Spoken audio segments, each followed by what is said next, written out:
Good morning, everyone.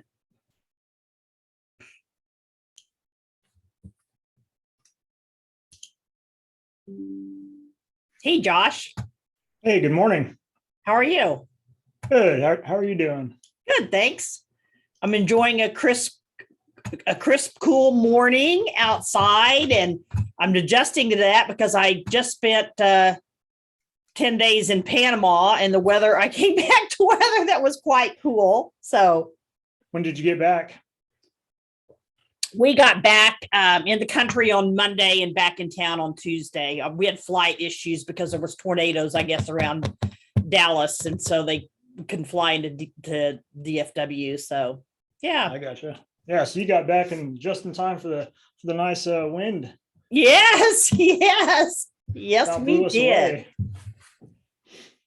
We did. Wait just a couple of minutes because I've got, I think, 7 people registered for this. So we'll wait just a couple of minutes and see if they pop on. If not, we'll get started. But Josh, while we're waiting, can you, and I have my list, but can you tell me who you're with and what do you hope to get out of this today? Basically, I'm doing this for myself. Uh-huh. I just started my own business in September of last year. It's Okay. called It's Just Metal, and it's just a local weld shop. Hands-on metal work. So, Okay. um, I know how to do all that stuff, but the business side of things, Yeah, I get very that. new to me. So this is Sure. just somewhere to start, basically. Yeah. Well, and I do a lot of work with nonprofit startups, but I also mentor for an organization called SCORES, Service Corps of Retired Executives. So I mentor both nonprofit and business startups.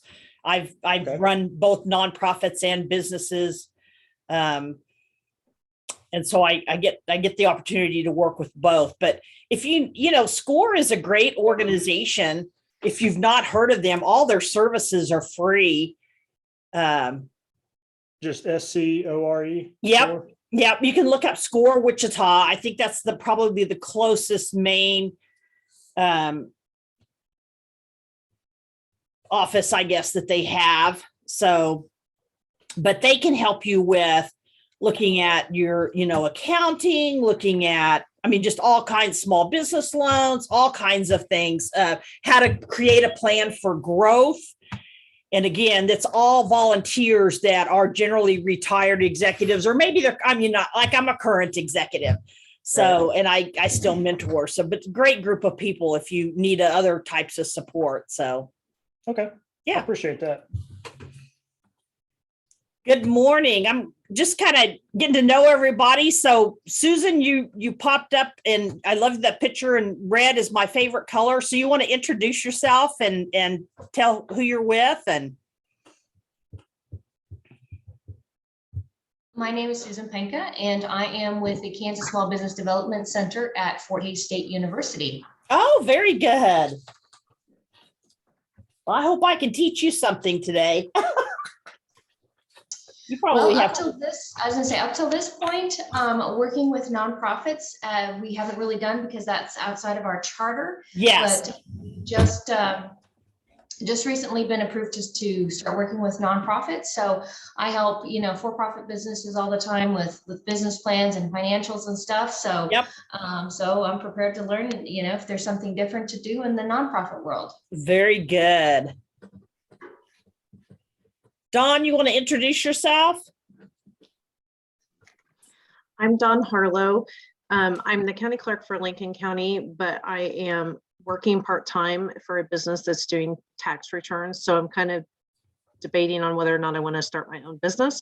I previously managed a nonprofit organization here in the county. So I kind of have a little bit of background on business operations, but in a different sense of light. So more so from other sources of income when you need money versus my own money. So certainly, yes. And Mike?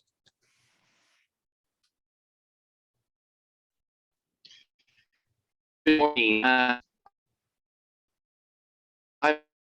Twin Valley Developmental Services out of Washington in Marshall County, and Okay. I'm fairly new to the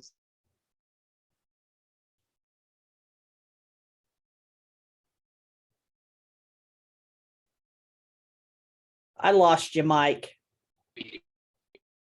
we are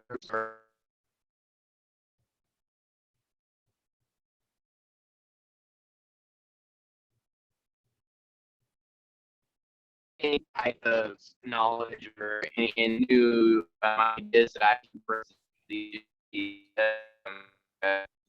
budget or just new ideas. I know.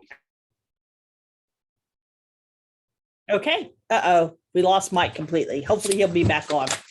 We're going to go ahead and get started. My name is Cindy Miles, and I think this might be the first time that I've had any of you all on the trainings that I've done. Of course, I specialize in nonprofit organizations, but I also work with businesses as well through the work that I do with an organization called SCORE. And so I've been doing this work with nonprofits for quite a few years, and I've ran both nonprofits and businesses, and I'm a certified board development consultant through a national organization called BoardSource.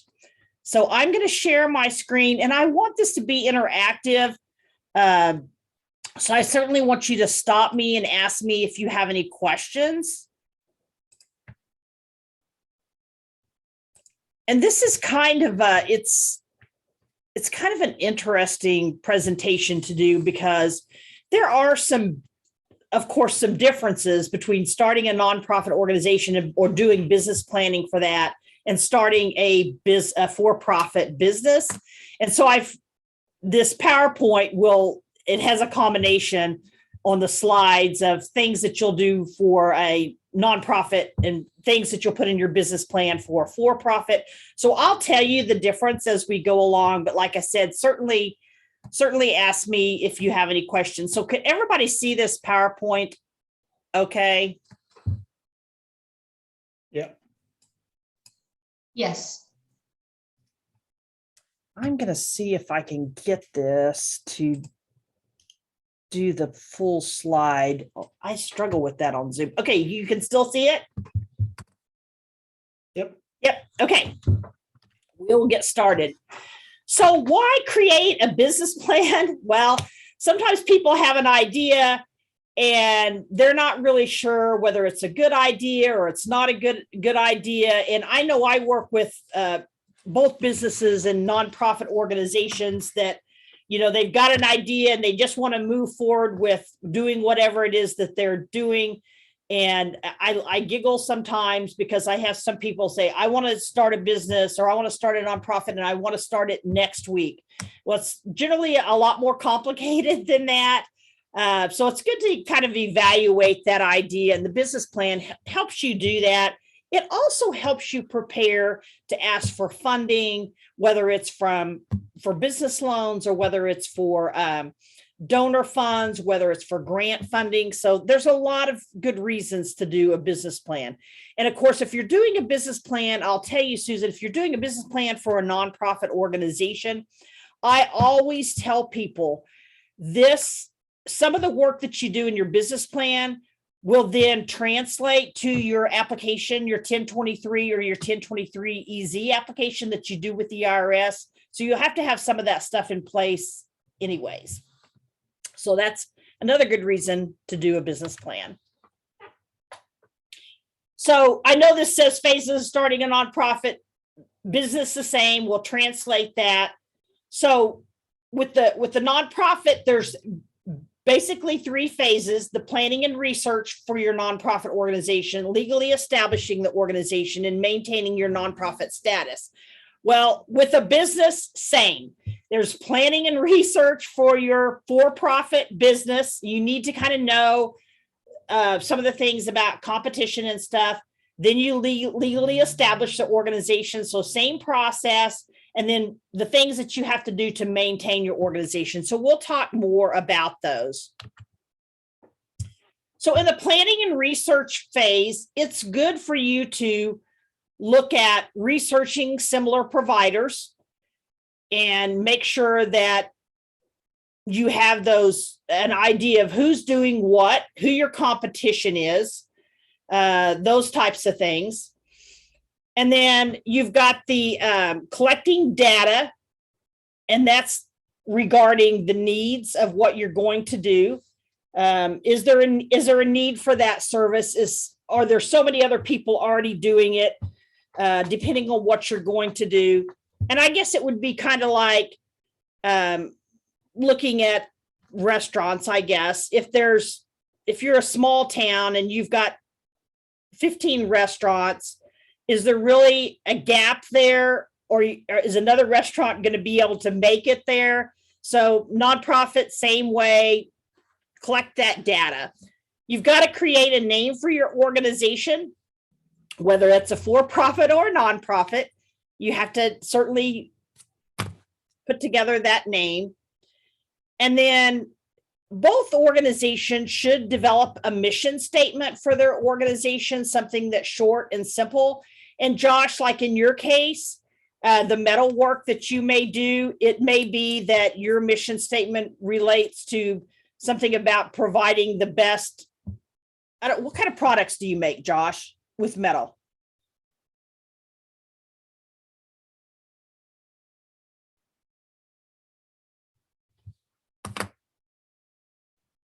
Can you all hear me? Yes, I can hear you. Okay. There we go. Sorry. Can you hear me now? Yeah, I can. Okay. Basically, right now, I'm just doing local jobs for different businesses around the county and making custom products for different vehicles, bumpers, running boards, stuff like that. But ultimately, here in the near future, I want to be set up to where I can provide a repair shop for all the local farmers, somewhere for them to go to get their equipment repaired, in a timely manner, because there's really no, I want to say blacksmith shops, around here. We have a lot of manufacturing up in this area, but no real small town Okay. businesses. So. Okay. So, I mean, your mission statement might relate in some way to meeting the demands of the customers for metal created products, I guess. I don't know. Trying to think of right. something really catchy, but hopefully you get the gist of what I'm saying. I hit stop share. Hold on. Let me get back. And then, so with a nonprofit organization, this is where it's a little bit different than the for-profit, because the nonprofit organization is not owned by anybody. It is governed by a board of directors who are legally and financially responsible for that organization. So even if you found an organization, you don't have control over that organization. You have to make decisions with the board of directors. And if at some point in time you decide you would like to work for that nonprofit organization that you founded, the board of directors has to make the decision to hire you. Then you answer to that board of directors. So there's never, no one person ever should have total control over a nonprofit organization. So that's really a huge difference than the for-profit and the nonprofit, is that with the for-profit, you can start and you can run a business. And I tell people it's so funny because literally you could potentially go out and incorporate your name through the Kansas Business Center. You could get an EIN number and you could go open a checking account, and you could potentially, start doing whatever it is that you want to do to run a for-profit business. You can't do that with a nonprofit. It's much, much more complicated. So you have to recruit a governing board as part of that. And then there's that creating a business plan, which we're gonna go more in depth in, and then determining a budget for financial startup. So whether or not you're a nonprofit or you're a for-profit, you need to determine a budget for what it's going to cost. Not only what it's going to cost for startup, but looking at what your expenses may be, what your revenue may be over the next 3 years. And I know if you're working on launching a nonprofit organization, the IRS, if you're doing a 1023 application to the IRS for a 501, they will require you to have a 3-year budget for financial startup.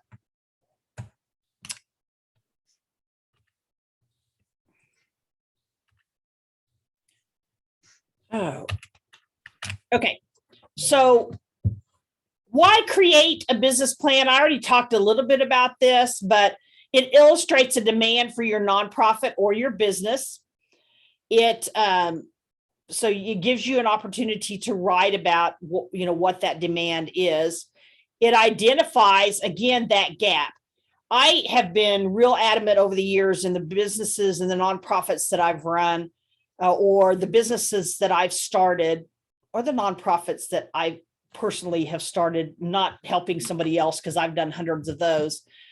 I'm a gap filler, and so I like to look for what fills the gap. And so it's always been really important for me to look at what are the gaps in our community and make sure that what I'm doing fills that gap, fills that need, fills that demand.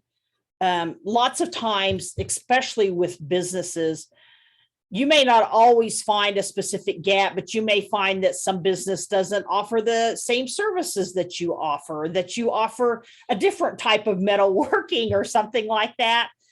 So it's important to identify what is that need or what is that demand for the product or service or the nonprofit that you're going to start. It also identifies how you're going to meet that demand, how you're going to meet the need for that product or service or whatever that you're going to provide, which is really, really important as well. Not only for, I think, hopefully Susan agrees with me, not only for small business loans or those types of loans, potential investors, but also for grants, also for donors. They want to know what it is that you're going to do, how you're going to make a difference. Creating a plan helps you demonstrate the expertise that you have to meet that need, to meet that demand, to fulfill that. And of course, it assists with getting funding, whether it's business for-profit funding, whether it's nonprofit funding from donors or from grant organizations. It helps you with getting that funding. So again, I know I've worked with a lot of people that want to skip the business plan. They just want to jump into the work. But I think, I think creating that plan at some point in time, and I know Josh said he's been launched last year and he doesn't have a business plan. That's fine. But I would recommend that you start out kind of thinking through that business plan. And of course, some of that has to do with the investment you're going to ask other people to make, or the investment even that you're going to make with the organization that you're going to launch. Yeah, Cindy, that's one thing that I wish I would have done ahead of time. Yes. Sure. I see that both with businesses and nonprofits. They launch into something and then they got to come back because for a variety of reasons, they need to come back and develop that business plan. I'm working with a client right now that's trying to start a for-profit business. And when I first started mentoring her, that's what she wanted to do. She wanted to know if, could she get this up and running in 2 weeks? And I'm like, not properly, you really can't. And when I started talking to her about asking her about the services she was going to offer, and started asking her about, when somebody calls you and they want your services, what are you going to do? And she's like, I don't really know. And I said, okay. So then they asked, you set up a meeting with them, maybe. And when you go set up a meeting with them, what are you going to tell them that you're going to charge for this service? And she was like, I don't really know. Yep. These are reasons why you need to have a business plan. So you know that stuff. So you look like you really got it together, and hopefully you do really have it together because you've done this work. So that business plan really is a plan for the future that talks about who you're going to serve, what you're going to do, when you're going to offer those services, whether it's from 8 to 5, whether it's 24/7, whether it's Monday through Friday, whether it's during the spring, whether it's during the fall. So when, and maybe even talk about when your peak times are. Where are you going to offer them? So you're going to do this out of your home, or are you going to do this out of an office? Do you need a building? In Josh's case, Josh needs a building, I guess, of some sort, or a garage or someplace to be able to do that metal work and have that equipment. And then how are you going to offer those services? Any questions about any of that? I stop occasionally and ask if there's any questions. Okay, moving on then. So it's important to kind of define your goals. And again, what is your mission? What is it that you really want to accomplish? Whether you're a business or a nonprofit, you need to kind of know what's your mission. What is it that you want to achieve? How do you want to make a difference? How do you want to offer better services than somebody else, or better quality product, or whatever it is that you're offering? You really need to define, what it is that you want to achieve. And then how are you going to achieve that? What strategies are you going to use to achieve the goals? And so looking at, let me see, Audrey, can you introduce yourself and tell me who you're with? I can, and I apologize for hopping on late. I was No, trying the other Zoom link and it didn't like me. No worries. But I'm Audrey Carlson. I'm from the Republic County area, and I work at the Republic County Hospital and just took on a new role as our Healthcare Foundation Director. So kind of transitioning out of social services and into the foundation, but this kind of piqued my interest, as well as some of the other trainings that you'd had advertised. Sure, thank you. Thank you. So Audrey might be, they might have specific goals there at the hospital, and she would need to define what kind of strategy she wanted to use to achieve those goals. And it might be that, let's say it might be that we want to keep COVID down, right? So what are the strategies the hospital needs to implement to keep COVID cases down? So you need to define what those strategies are, because, establishing goals is one thing, having strategies behind them. I do a session on strategic planning, and I can't tell you how important I think setting goals and having a strategic plan is. And then how will you measure your success? What are you going to put in place to make sure that whatever goals you set, you're actually achieving those goals? And I teach about SMART goals. Is everybody familiar with SMART goals? I'll tell you if nobody says one way or the other. Mike? I am not familiar with that. Okay, so SMART goals are very specific goals. They're measurable. So that means you can measure, you set up something in place that defines whether or not some measurement. And if it's like, I want to, my goal is to serve 100 people, then that is a measurable goal, because you can say whether or not you served 100 people, right? They're attainable. So they're not goals that are set so high that no matter how hard you try, you're not going to be able to attain that specific goal. They're realistic goals. And then they're what's called time bound. So you've set a time to them. So a good goal might be, I'm going to serve 100 more patients by December 31st, 2022. So you've really written that goal. So we've got a measurement in there, 100 patients, and you either reached that or you didn't. You've got a time boundary, which is December 31st, 2022. You either reached that, serving that 100 people by that goal, or you didn't. By that time, or you didn't. So those are measurements that you can plug into your goals to really define whether or not you're successful in achieving those goals. Any questions about that? Susan, you have any input on that? I'm going to ask for your expertise. No, that sounds great to me. I remembered, yes, done SMART Smart goals as goal. well. For the life of me, I could not remember the acronyms this morning. So If I didn't use them on a regular basis, I probably wouldn't remember either, but so it's important for you to conduct a personal audit, whether you're nonprofit, for-profit business, and that personal audit really allows you to look at what you can bring to the organization you're starting.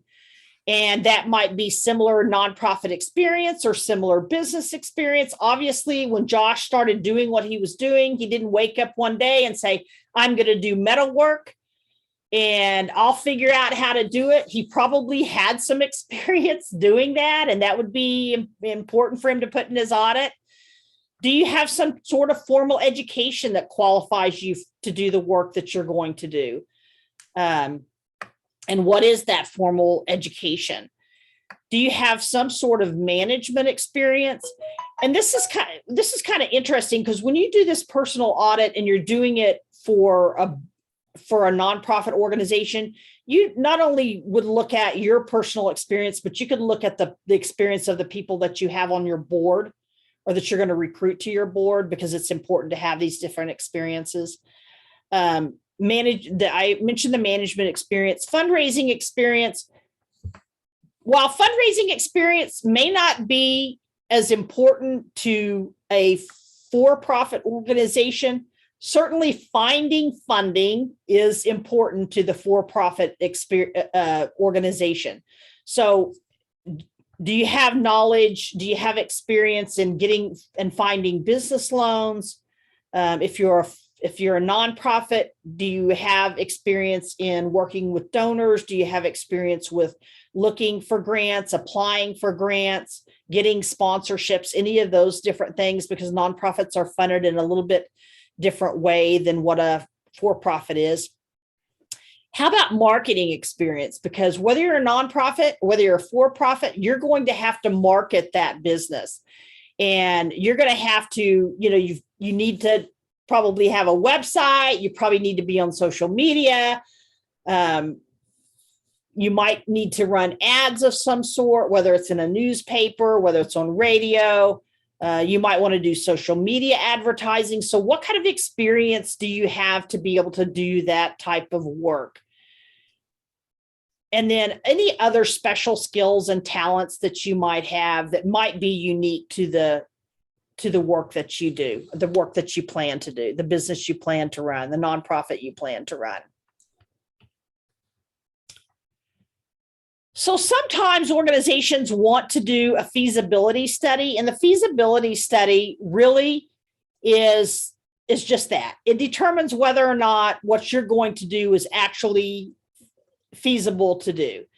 And I think the more money that you plan to invest in a business, or the more funds it's going to take for you to start a nonprofit, the more important this feasibility study is. You don't want to invest $1 million or maybe even $500,000, certainly not $3 million, in some kind of something that really isn't feasible. And, if you're going to start a new hospital, certainly there's a huge investment there. But this feasibility study, I think, is really important. Again, the bigger investment that you're going to make. But you can do a small feasibility study, even for the smaller organizations, just to make sure that you're not throwing away your money. And I'm going to use an example from a business that I have. So if I was going to do a feasibility study for a business that I have called the Slumber Party Place, I would identify the type of venture that is. And the venture that is it's a place where kids can come, parents can bring the kids. They can either have daytime parties or they can have overnight parties. And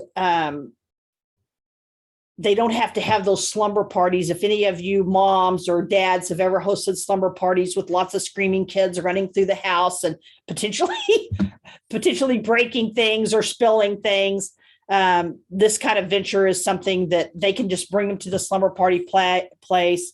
It's got a huge playroom with a cabin and a tree house and all these different things they can play in and sleep in. It's got activities, games, big screen TV. It's got a bedroom for the parents that the parents can sleep in. And so it really aligns with parties, birthday kids parties. And so I looked around to see who was doing what with kids parties. Was there anything like this? Was it unique? I looked all over the country to see if I could find something similar, a model that I could follow.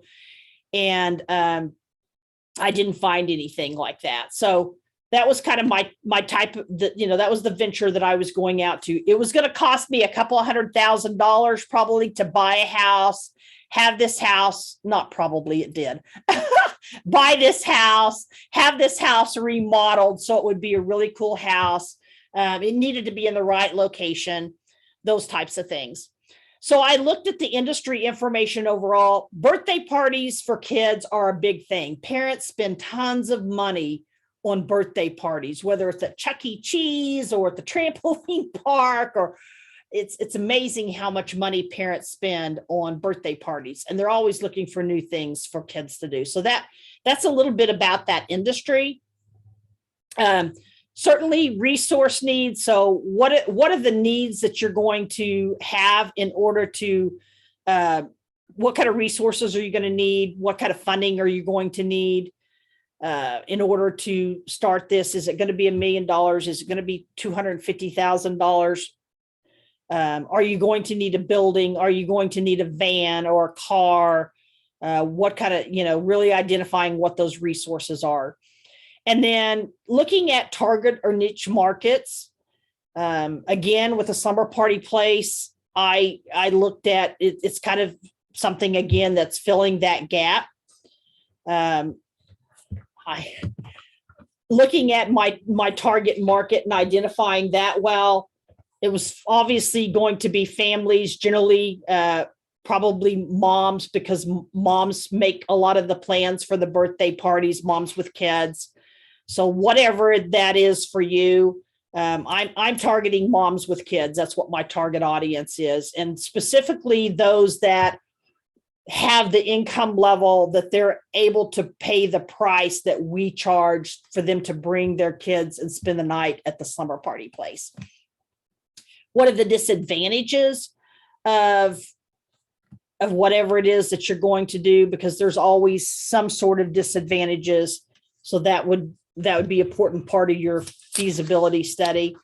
And then doing that financial review of all the costs, all the potential revenue, and then finally coming up with a recommendation. Is it feasible to move forward with doing this business, doing this nonprofit organization? Or are you going to invest a lot of money? There's not going to be a lot of revenue that comes back in. You're not going to be able to fundraise. I work with a lot of people that want to start nonprofit organizations that have great ideas. And I sometimes use nonprofits that address homeless issues, because there's a lot of nonprofits around the state, and certainly here in Wichita where I'm at, that address homeless issues. And because people still see homeless population on the street, they want to start new nonprofit organizations to address homelessness. Well, I explained to them that the reason that these existing organizations aren't completely addressing the issue with homelessness, number one, is because they can't get the funding to do so. And number two is because we will always have a certain amount of homeless population that's what they choose. We can hopefully have the funding to address everybody else that doesn't choose that, but that is just a fact. And so adding another organization to address homelessness isn't really going to make the issue any better if the same amount of funding still exists. Does that make sense? So overall, it's important to determine whether or not what you're going to do is going to be feasible. So who might help you prepare your business plan? Well, if you're working on a nonprofit, it might be a nonprofit CEO or COO. Otherwise, it might be another business executive that can help you. You might even reach out to organizations that do something similar to what you do, but aren't in the same area that you're going to serve. I've seen, again, with my work with SCORE, they like to help people regardless of where they're at. An accountant, putting together that budget, kind of assessing whether it's taxes, whether it's just overall cost, whether it's things that you might not think about overall in regards to accounting. An accountant is good for giving input. A lawyer is certainly good for giving input and helping you prepare that plan. Sometimes an insurance agent might be really helpful. I've got SCORE down here simply because I work, with SCORE, but you also have your small business development centers. I know Network Kansas has locations across the state, if you're familiar with Network Kansas. Sometimes if you have a local college or university around, even a community college, you might find resources there with helping you that will help you prepare your plan. So certainly think about that. And with a nonprofit organization, your board of directors would be great for helping you develop the business plan, as well as any kind of advisory group that you could put together. Does anybody else have any thoughts about other people they might want to reach out to with help in preparing a plan? Susan, you have any other recommendations? There are some economic development directors and offices that are fairly comfortable with that, but in my region, I've established good enough relationships with them where they always send their clients to me. Right. But again, that's typically the for-profit. But like I said, that is changing since we're now able to start working with nonprofits. Sure. And I know that was why I started helping nonprofit startups, because of all the resources there was in this area to help for-profit businesses. But if you were starting a nonprofit, you were just kind of out of luck. So let's go into a little bit of the nonprofit, the for-profit business plan outline. Again, this is pretty much the same. So these are the different sections that you will write in your business plan. You'll have an executive summary, the body and the organizational structure. You'll write about products, programs, or services. Certainly talk about that market demand. You'll create an operation plan, which will be how do you put all of this stuff into operations. You'll talk about team, the board, the committees, the board, of course, that applies to nonprofits, and then the budget. So let's go into the different sections of those things. So your executive summary, I have down here, make it brief, 1 to 2 pages long. Honestly, if you can make it one, make it one. Try to write in a way that you're not getting way too wordy. I have found over the years that people don't want to spend, they don't want to see a 30-page business plan anymore. When I went to school many years ago, and I have a bachelor's in integrated marketing and a master's in business and in international business. And back when I went to school many years ago, they wanted to see those really long business plans. Now they're looking for things that are much more brief. People just they're too busy. They don't have the time to read all through things. So we're going to make this whole thing brief. So 1 to 2 pages long, really provide an overview of the business plan. So your organization's purpose, you're going to write about, whatever that purpose is, what is it that you want to achieve with your organization? What makes you unique? What makes whatever it is you do, what makes it unique?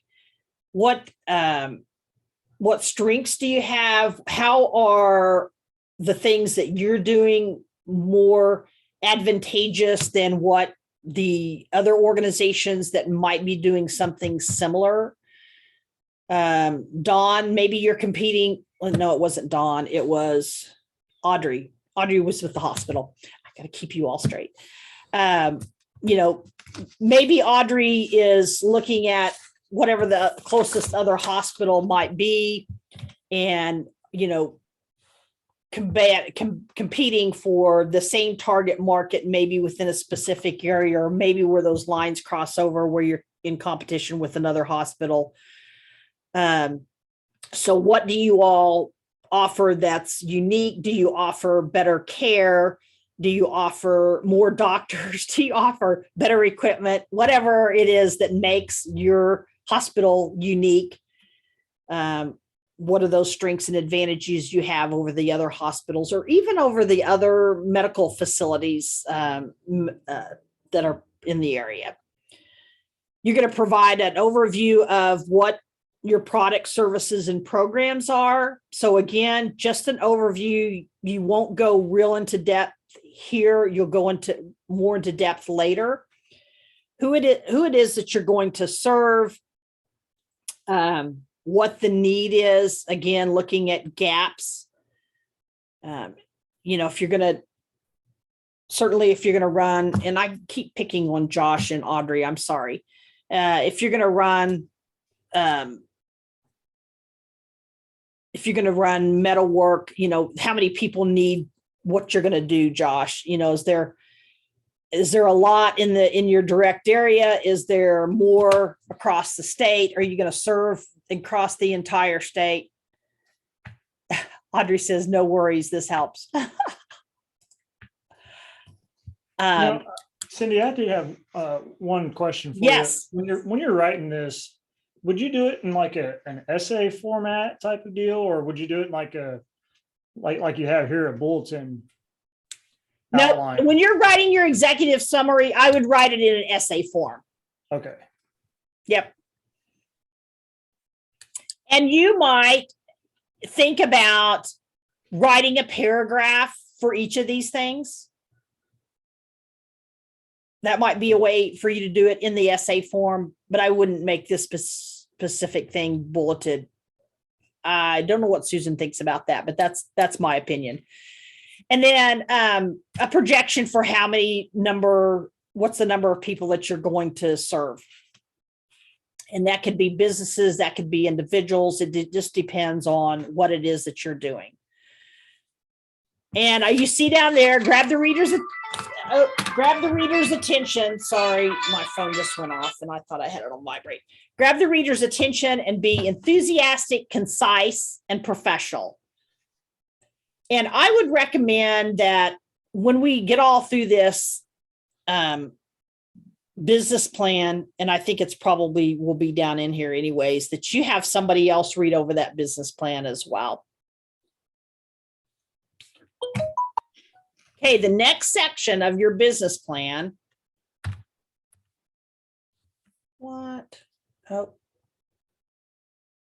Is going to be the body and the organizational structure. So you're going to generally just kind of talk about the organization overall, what the corporate structure is going to be for your organization. So is it going to be a sole proprietorship? Is it going to be an LLC? Is it going to be a limited partnership? What kind of organization or what kind of corporate structure is your organization going to have? And then it's good to talk about the different stages of your organization. So every organization has a growth cycle. You know, you go from startup, and then that's what do you want to achieve? What does your organization look like in the first year that you're starting up? What do you want to achieve in that first year? What kind of goals do you want to achieve? And then hopefully you're always working towards growth. So in the second year, it's going to be different. So what does maybe your second year, what is it that you want to achieve by your third year? So when I talk to people about nonprofit startups, in year number one, nonprofits and for-profits generally run into this as well. They're probably not going to bring in much revenue. And I know there's this thought, and I think it still exists, about the 3 years. It generally takes 3 years to get up where you're actually really generating some revenue for your for-profit or for your nonprofit, either one. So I have them write about what does that startup year look like, and what are all the things that you need to get put in place during that first year. In the second year, maybe you want to be able to hire somebody, and you want to be able to serve more people or produce more product or whatever that is. So what does that look like for you? What are those goals? What do you want your organization to look like in 5 years? How do you want to expand the organization? What additional staff maybe do you hope to add? So it's good to know and or have a plan for what that growth looks like. Does that make sense? And then what are the industry trends? How is the industry potentially changing? And I don't know if any of you remember Blockbuster. Does anybody remember Blockbuster? Yes. I did a case study when I was working on my master's degree a few years ago about Blockbuster and how the industry was trending in a different way. And Blockbuster used to be a place where I know I took my kids, we went every Friday night and we went to Blockbuster and we rented movies. And now there's no Blockbusters that even exist because Blockbuster didn't stay up on what was going on within the industry. They weren't paying close attention to what was going on around them.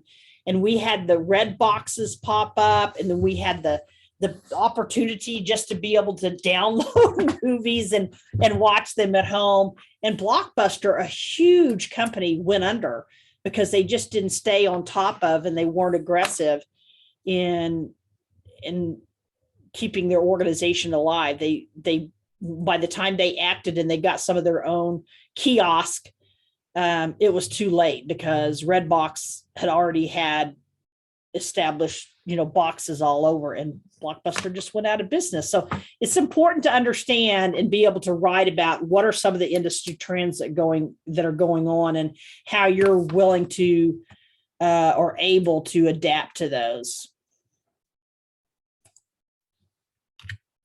All right.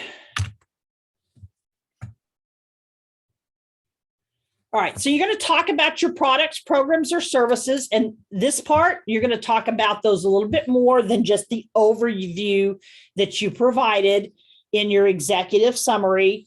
You're going to tell all about each individual product, each individual service. You're going to go into depth about those, what exactly they look like. You might talk about who that different program or service is going to serve.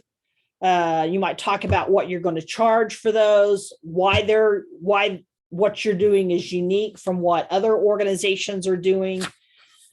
And I guess I could give you an example. When I came to the Kansas Nonprofit Chamber 6 years ago as their CEO, the organization was a struggling organization. I'll admit that. And I kind of looked at what it is that we were doing, and it wasn't much. And I looked at what should we possibly be doing to better meet the needs of nonprofit organizations.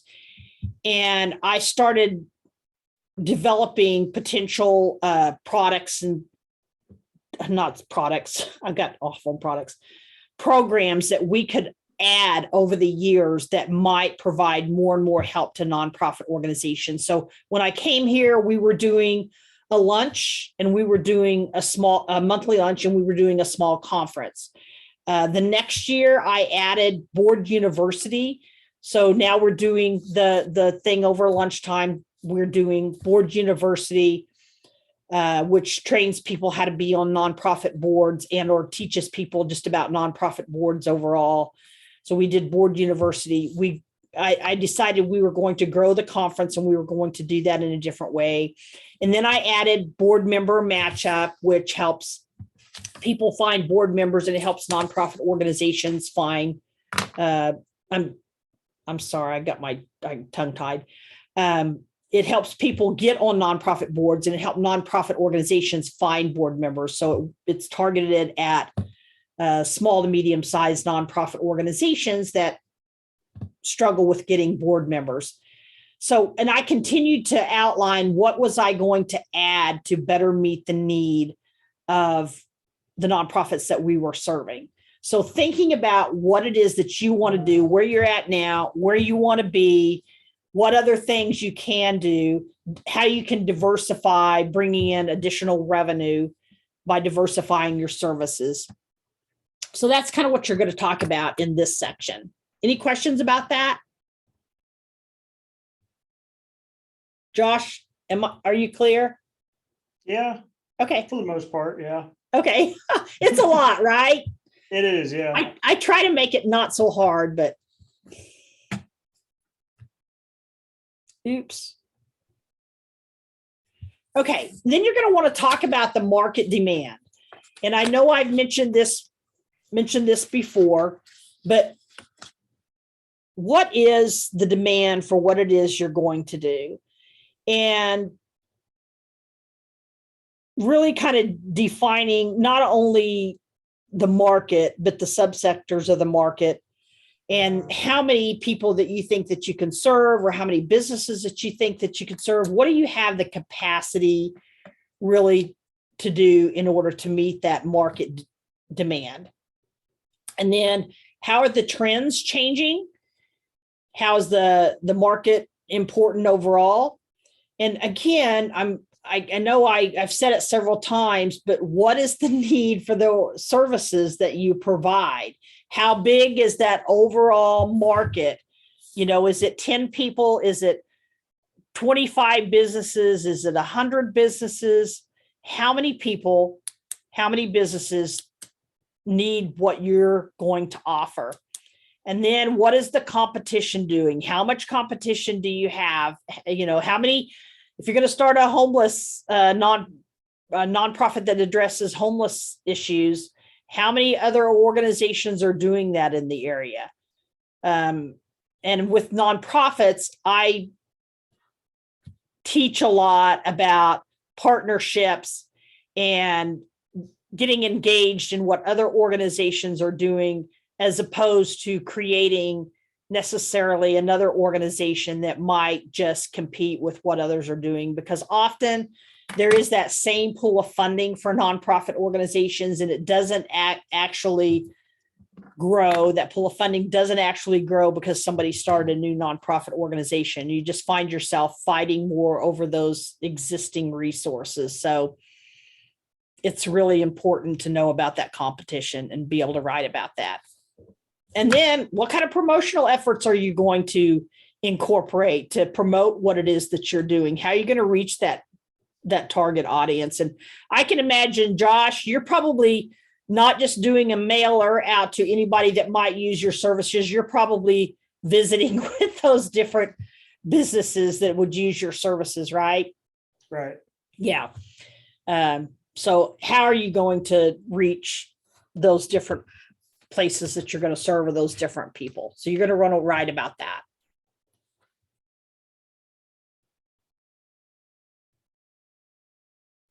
I'm going to go back to this market demand again. Dawn, I'm going to pick on Dawn now.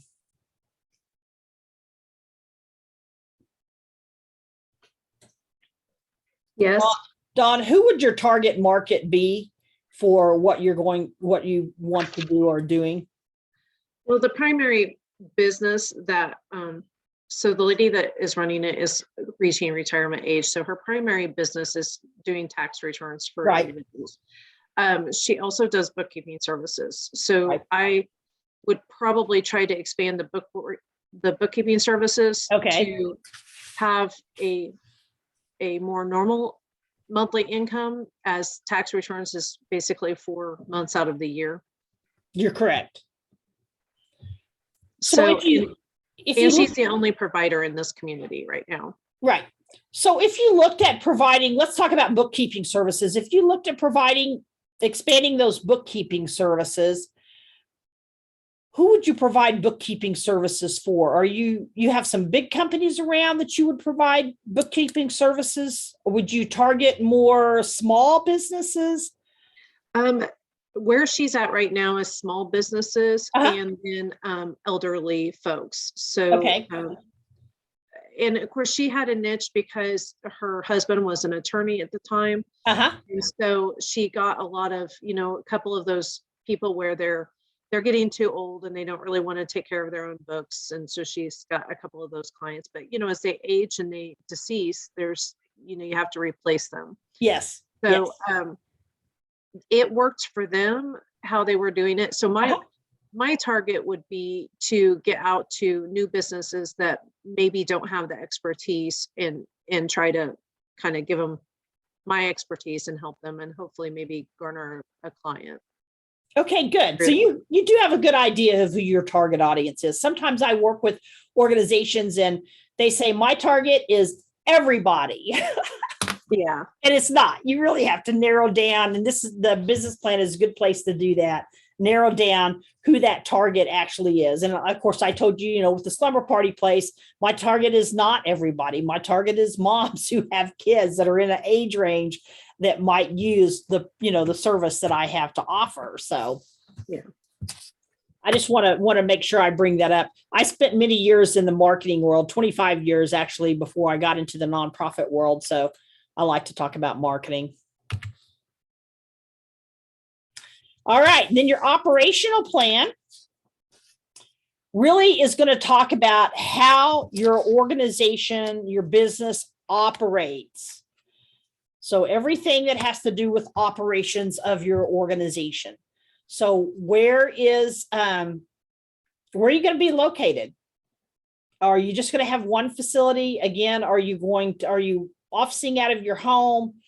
Are you buying a building? Those types of things that has to do with, investing capital. What kind of equipment do you have to do the work that you're going to do? What kind of other inventory might you need?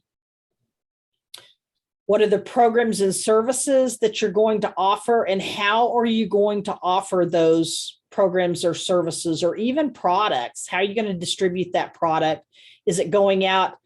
And I know none of you are doing this, but is your product going to be distributed on convenience store shelves or grocery store shelves? You're going to distribute it at Walmart. If you're offering particular programs, I know Audrey talked about the hospital, and certainly they have stuff that they do within the hospital, but are they also going to go out to the community and do vaccine clinics, or, what are the locations that they're going to do that at? How you've got to think through all of that stuff in everything about operations in your operational plan. And then how do you maintain and evaluate the programs and services, the product, whatever? Are you getting feedback from your customers? Are you conducting surveys? Are you looking at and evaluating what you're doing, determining whether that program is effective? Because that's one of the things you constantly have to be doing, is evaluating whether it's your product, your service, your programs, any of those things, to define whether or not you're effective or whether or not you need to be changing things up. I do that constantly here at the Kansas Nonprofit Chamber. We started a program for nonprofit startups. This might interest you, Susan. We started a program called Founders Council. I meet with nonprofit startups. They can register for the whole year. They can come when they want. They can not come if they don't want. We meet every 2 weeks, and we talk about the things that they need to talk about, where they need help, what if they need help working on their bylaws, whatever.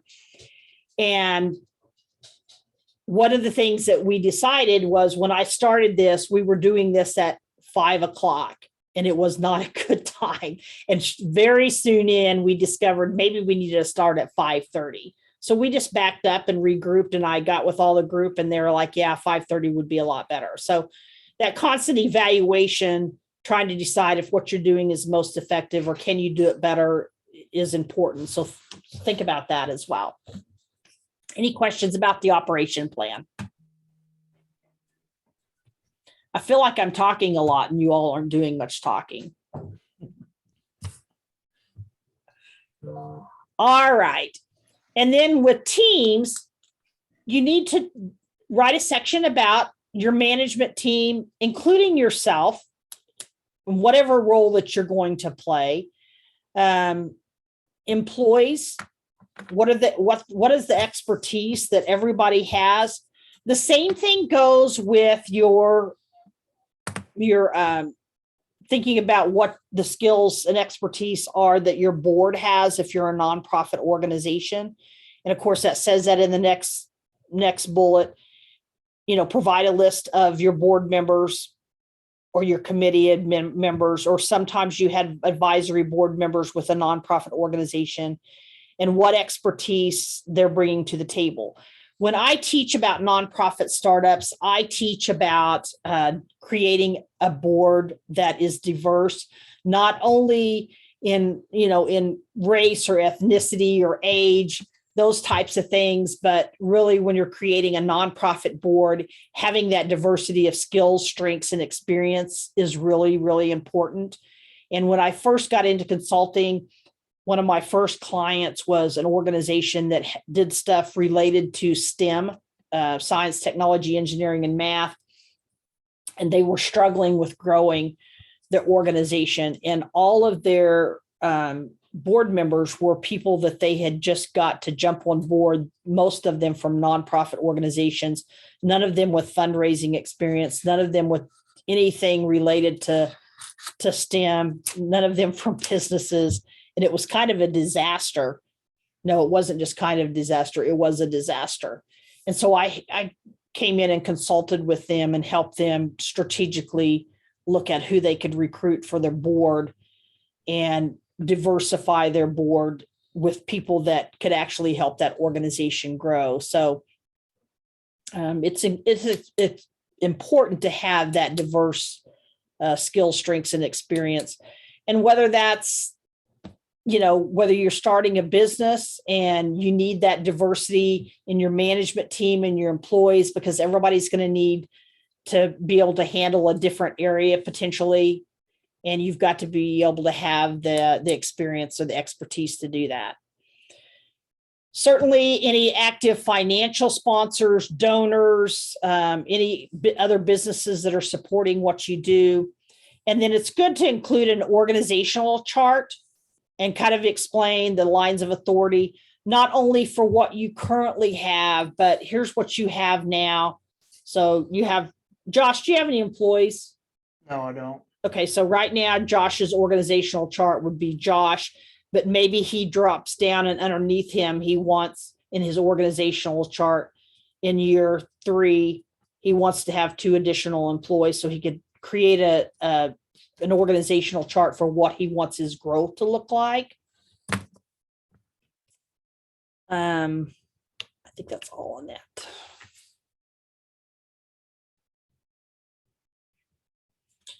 And then what are your major milestones? Again, this relates back to the growth.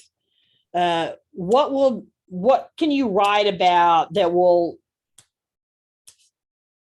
you want to look at that will tell the people that are reading your business plan you would have reached a milestone? And so describe, and this kind of relays back to those goals as well. What are those goals that you had? How do you plan to accomplish those goals? What are those strategies that you plan to accomplish those goals with? How are you going to measure that?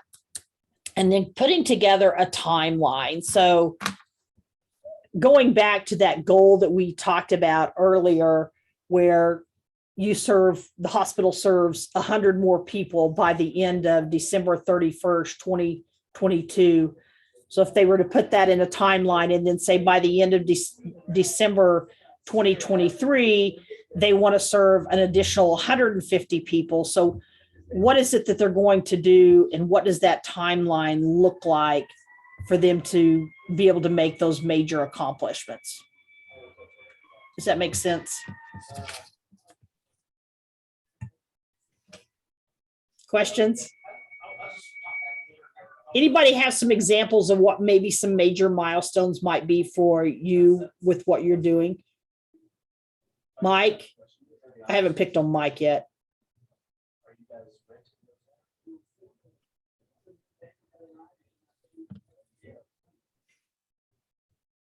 Nope.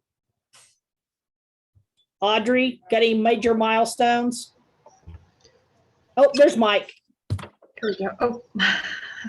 You know, for us here at Twin Valley, excuse me, it's a little different in the fact that we have a year in, or you know, we have a budget that we have to follow. Yep. Based on our funding. So you know, everything that we do has to be within budget. Yep. And you know, we always know that there's going to be those instances where, you know, something comes up. You know, we have a fleet of about 40 vehicles. You know, we always have something going on with them that we have to build into the budget and stuff like that. But and you know, the biggest thing, you know, that we run into, of course, between our fleet of vehicles and our residential houses, you know, there's always something going on. But it's just, you know, trying to kind of plan for maybe some, you know, plan of what might happen, and then when it doesn't and you have a little left over, you know,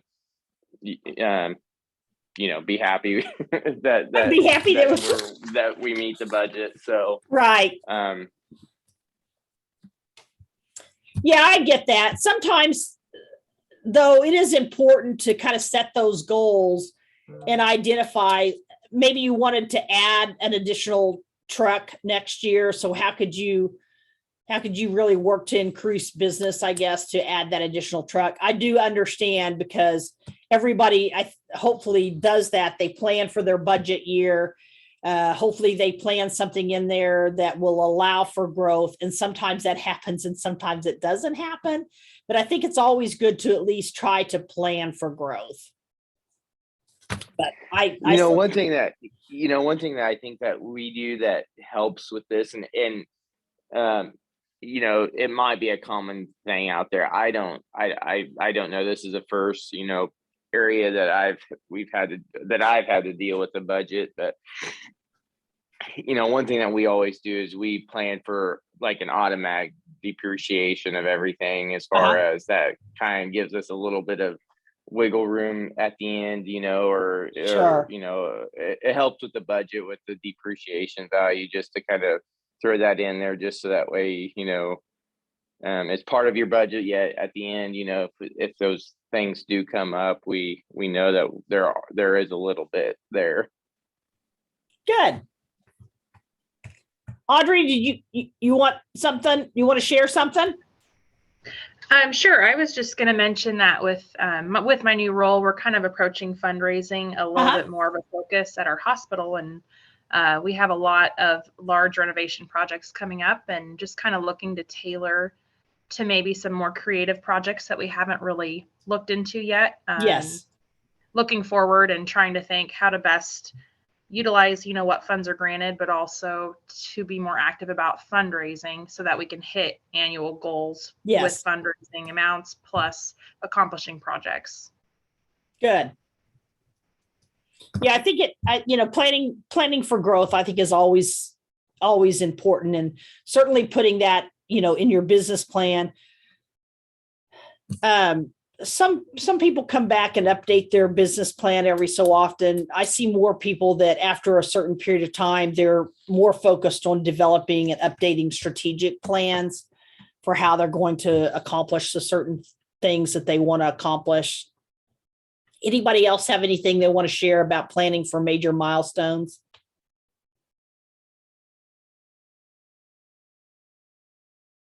All right, moving on.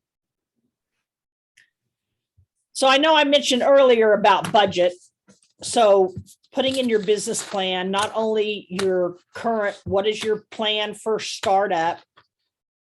Because that plan for startup budget plan for startup is going to be a whole lot different than what your budget plan is going to be in your second year. Because in your first year, you might need to invest in computers, you might need to buy cell phones, you might need to invest in the building of a website, you might need to invest in having some marketing materials created. There'll be a whole lot of things that you'll need to invest in for startup that you won't really have that outlay of cash in the second year. So what are you going to do in the second year? What kind of revenue do you project? What kind of expenses are you going to have? And maybe in the second year, you don't have the expense of building a website, but you still have that expense of having your website hosted. Maybe you want to contract out to have somebody do social media for you. So maybe you have that expense. Maybe you're going to hire an administrative assistant or somebody else. So you have that expense. So looking at, again, what do you want to do over that first 3 years and what does that budget look like? That will be so important for you to share with funders, whether it's a for-profit, a nonprofit. It'll be so important for you to share with when you apply for grants, when you talk to donors, to be able to have that 3-year projected revenue and expenses. And again, depending on what application, if you're, applying for nonprofit status, what application that you're using, a 1023 application for 501c is going to, the IRS is going to require that 3-year budget. And then talk about your needs for funding, whether it's business loans, whether you're going to self-fund the organization, which some people do that. Some people do, they bootstrap organizations. And, they just save up and put everything back into the company until they can buy the next thing and continues to grow their company.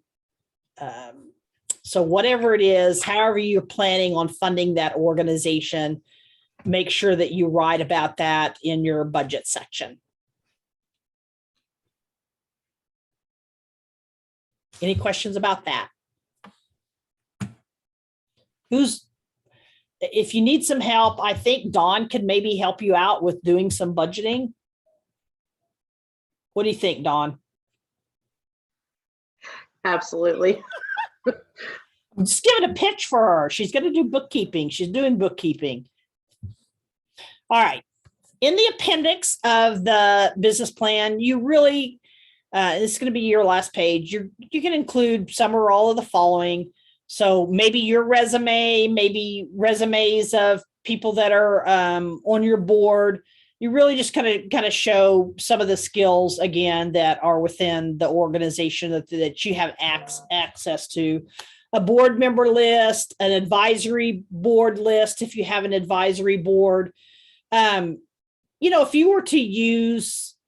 you're using services of somebody like SCORE, SBDC, or something like that, you could put in who you're consulting with there. That's another resource that you have access to, and any pertinent charts, graphs, or illustrations that you want to create. You could put those in your appendix, and then in your business plan, you could say, see appendix. If you're writing about something, see the charts in the back, see the graphs, whatever, you could refer to that. So that the appendix, that's probably the simplest part of the whole business plan. Okay, so I'm going to go quickly because I'm going into phase 2 of legally establishing the organization. So there, again, crossover between for-profit and not-for-profit. I always tell people it might be wise, regardless of what you're doing, just to consult with an attorney to make sure there's no legal ramifications, risk, anything like that. I tell people, if they're going to start a nonprofit organization and they're going to do something, if you were going to start a hospital, if you were going to start a medical clinic, if you were going to house foster children, if you were going to take people that had gotten out of prison and you were going to house them in a halfway house, those are all reasons that you might want to consult with an attorney.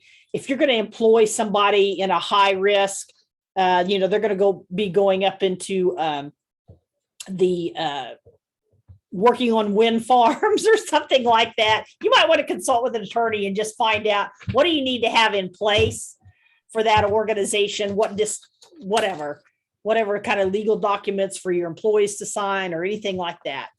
If you're starting a nonprofit, you have to write and adopt bylaws. That is your operating agreement for your board of directors.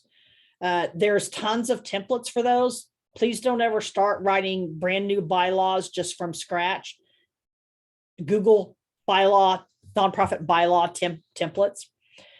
Identify an office address. So as a nonprofit organization, you cannot, when you do your paperwork for becoming a nonprofit, you have to have a physical address. You cannot use a PO box. The IRS requires you to have that actual physical address. And then to legally establish, you would need to file an articles of incorporation. You can do that as a nonprofit. You go onto the kansasbusiness.gov site, and there's an option to fill out an articles of incorporation. It's $20 for a nonprofit to incorporate through the Secretary of State's office. It's $80, I believe, $85 maybe for a for-profit business. It doesn't take very long to fill out that paperwork. Again, you can do it online. You submit it online. You'll get that articles of incorporation back immediately. I don't see people as often, and Susan may see something different, actually going out and having an attorney draw up an articles of incorporation. But when you file that articles of incorporation, you'll have to pick your name. You'll have to tell what kind of structure you want, whether you want to be a sole proprietorship, an LLC, a partnership, an INC, whatever it is that you want to do. You will need to get an EIN number specific to that organization that you're starting. So I have people say, well, I have an EIN number for this business. Can I use it for this business? You need to get a different EIN number. And certainly with the nonprofit organizations, you can't use an EIN number you have from another nonprofit organization. And then with a nonprofit startup, you have to either file a 1023 or a 1023-EZ. That's an application with the IRS. So the articles of incorporation incorporates you at the state level. The EIN number is it's just like your tax ID number, just like your social security number, but it's specific to your business or your nonprofit. But the 1023 or the 1023-EZ is the application to identify you as a nonprofit organization federally. It's on the federal level. And the difference between those is the 1023-EZ is generally for an organization that expects to have less than $50,000 of revenue and assets every year for the first 3 years that you are established. And a 1023, if you're not eligible for an EZ, then you would have to do the regular 1023. Both have to be done online through the IRS. The 1023-EZ is $275 and the 1023 is $600. The 1023-EZ takes about 6, 8, maybe 10 weeks to be approved. The 1023 takes 8, 9, 10 months to be approved. So there is quite a bit of difference.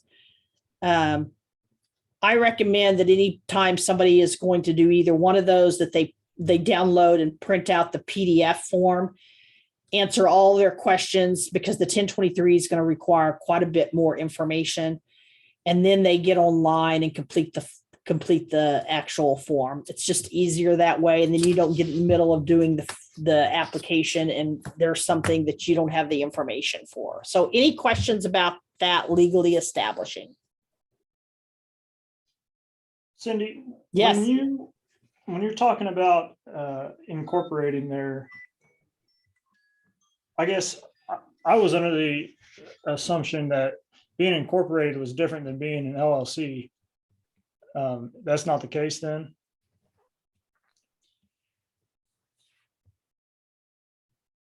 So like right now, I'm an LLC. Right. Okay. That's what I have my EIN number listed as, it's an LLC, sole proprietor or whatever. Yes. But I was talking to a friend of mine who is a successful business person, and he encouraged me to incorporate as soon as I could, and I didn't really understand why. So I guess I'm kind of confused on the difference or the. So generally, Josh, if you operate as a sole proprietorship, there's a lot of people that they operate as a sole proprietorship, and generally it's organizations, I think, that office out of their home, and they don't ever incorporate the business. But the incorporation is more about claiming your name in the state of Kansas and claiming your corporate structure, whether that's INC, whether it's LLC. Susan, I don't know if you can explain that any better than what I'm explaining it. Sure. I was actually just getting ready to put something in the chat. Okay. Regardless of sole proprietorship is the only one that really doesn't need the articles of incorporation. Yes. Because that you're filing under your social security number. Yes. Anything else like an LLC or an S Corp or C Corp or whatever, you're going to need articles of incorporation. Yep. Did that help, Josh? Yeah, I think so. I think I kind of get it.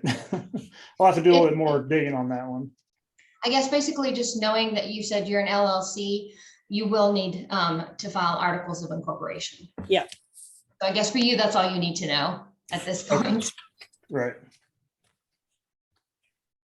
Thanks, Susan. Okay, moving on. It's a simple process, Josh. It's not too intimidating. Okay. Thank you, guys. You bet. So if you're a nonprofit organization, in order to maintain your nonprofit status, and this is huge, you have to hold what's called a designated annual meeting to vote for your board and or your officers for your organization. It can be a regular board meeting, but it has to be designated as your annual meeting. The law requires you to have at least one designated annual meeting. You have to file an annual report with the state of Kansas every year.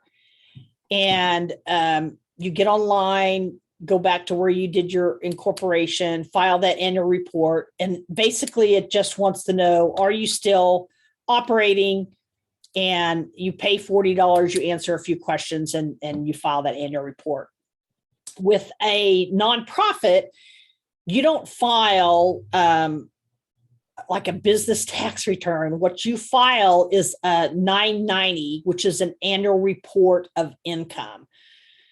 And you can, depending on the level that you're at, as far as revenue and assets, if you have less than $50,000 in revenue and assets, you file what's called a 990N. It's literally 3 questions. It asks for no information about revenue, expenses, other than did you make or over 50,000, or do you have more than 50,000 in assets? After that, you would do a 990 EZ, and then that's up to $250,000 in revenue. And then after that, you'd have to do a regular 990.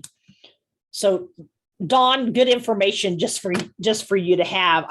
It surprises me how many people get, I don't like to use the word sucked in, but I'll use the word sucked in to fight. They have very little revenue. Maybe they are a nonprofit and they've got $10,000 worth of revenue, and somebody has told them that they need to do a 990 EZ and they want to charge them $250 to do it. And there's no need for that, because it's a very, very simple form with 3 questions that's done online, and anybody can do it. So it's just good. It's good knowledge for people to have. All right. So the other things that you should do as a business or nonprofit is obtain the proper insurance to protect yourself and or the organization. And remember, I told you nonprofits are governed by a board of directors.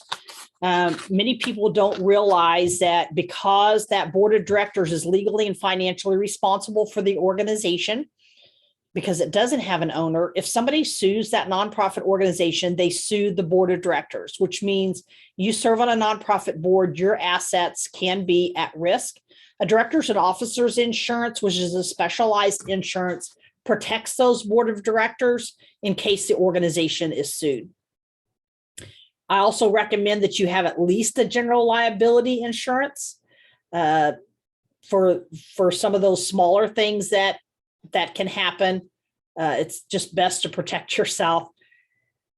And then if you're a nonprofit, you can determine if you're sales tax exempt. You're not automatically sales tax exempt just because you have filled out an articles of incorporation or have your nonprofit status through the IRS. As a matter of fact, nonprofits, very few of them are actually qualify for a sales tax exemption in the state of Kansas. I would recommend that you apply for a property tax exemption. And then if you have employees or independent contractors, you certainly look at signing up for the Kansas state tax, the federal tax, unemployment insurance, and workers' comp. Got to pay those taxes. Even if you're a nonprofit and you have employees, you got to pay those taxes and have workers' comp and unemployment, depending on the size that you are. Okay, that is all I have. So I'm curious about what questions you all might have or how else I can help you today.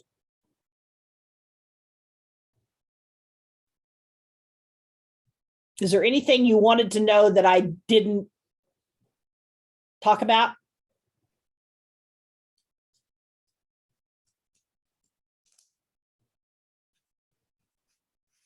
Okay.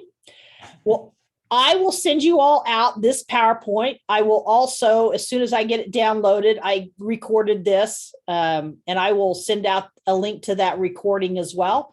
You will also have my contact information in that email. So if there's anything that I can do to help or guide or anything like that, I'm more than happy to do that as well. Other than that, I hope that you all have a wonderful rest of your day, and it was certainly a pleasure getting to meet all of you. Perfect. All right, thank you, Cindy. Thank you.